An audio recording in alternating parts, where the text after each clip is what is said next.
Hey, Surrender Youth Group, I'm really excited to have you join us Hey, Surrender Youth, I'm really excited that you're here watching the video. Hey, Surrender Youth Group, I'm really excited for you to join us today as we look at the story of Jesus feeding 5,000 people with 5 loaves and 2 fish. So I like to call this section, "The Lord is my shepherd," and you'll probably see why. Jesus has just finished this long old lecture given to the Pharisees, and he probably wants some alone time with his disciples. So he wants to go off and be alone with them. So he goes to this mountainside that's in Bethsaida, and he has to go across the river, or the Sea of Galilee. And on sea, it's about 4 miles. But the people that saw the signs that he did, the miracles that he had done, wanted to follow him, and they didn't have a boat. So they had to go around the land, or the sea, rather, on land, and it was about a 9-mile trek. So Jesus got it to be alone with his disciples for a little bit, but when he sees the people coming, he actually asks Philip, he says, "Hey, where are we going to buy bread for all these people?" And Philip, thinking like a normal man, first thought is about money. He's like, "Well, what do you mean? If we had 8 months' wages, it wouldn't even be enough for these people to have one bite." And Jesus, he was just saying this to test him because he knew what he was going to do. Andrew, on the other hand, he's optimistic. He says, "Hey, well, there's this little boy here, and he has 5 barley loaves and 2 small fish, but what are they among so many people?" So he doesn't think impossibility. He doesn't think, "Oh, this situation's hopeless, I can't do anything." He says, "Actually, let me see what I can do, and then we'll trust Jesus to do the rest." So then there's this little boy, and the little boy is cool because the little boy, shared everything that he had with Jesus. And it was that little boy's willingness to give what he had that made for the miracle. If the little boy wasn't willing to give what he had, then maybe the world would have, been short one miracle.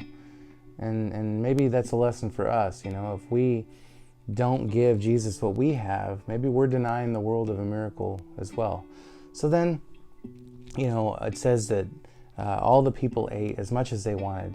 Jesus had actually took the bread, and after he had made him sit down like a shepherd, the sheep without a shepherd, he has him lay down in green pastures. And then he takes the bread and he breaks it and he thanks God and he blesses it.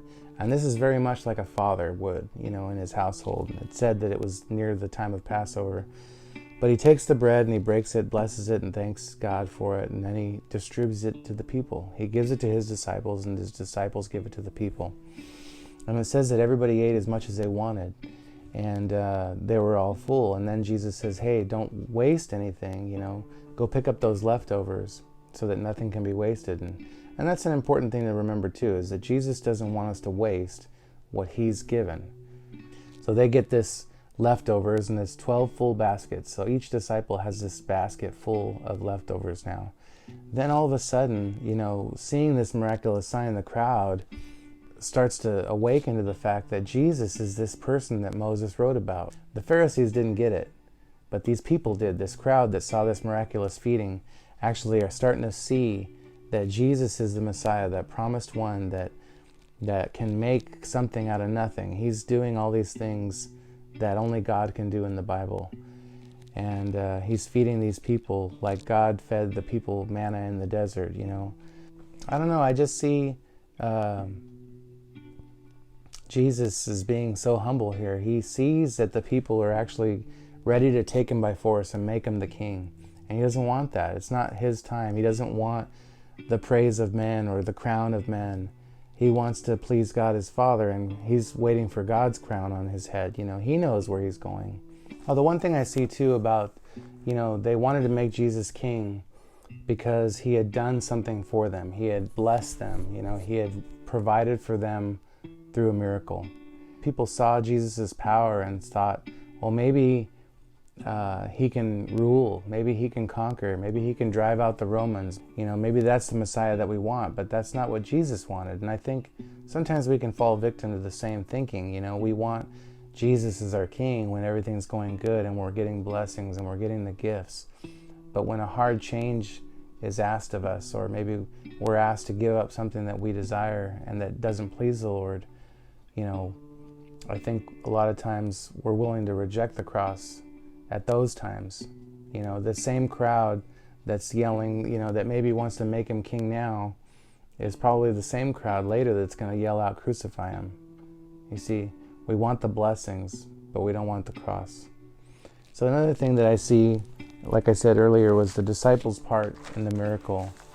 And that isn't a big part, but it's important because we're disciples, It wasn't the disciples' hands as they were distributing the bread that was causing the miracle. They were faithful to distribute the bread. But Jesus is the one that had the power to make this miracle happen. Jesus gave them, and they distributed it. And as they were distributing it, I think it just kept multiplying and kept multiplying and kept multiplying. And I think that's important too, as we see the gospel and the power of the gospel is something so small. We may think of it as something so tiny. And how can this little lunch satisfy so many people? But the gospel is powerful.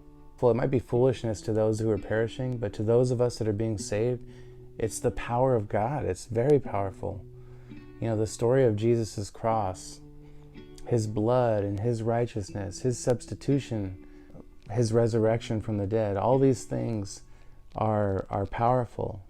And they're enough for every spiritual need of every single person on the earth, of all nations and tongues. We just have to be faithful to distribute it. We've been given the bread of life already. We just need to be like this young boy and just willing to share what we have. So I pray that you'd be blessed this week. I pray that that you would share the gospel, share your faith with somebody, tell them about Jesus, because that is the one thing that's going to satisfy their soul. The Lord is our shepherd; we shall not want. God bless you guys, and have a good week.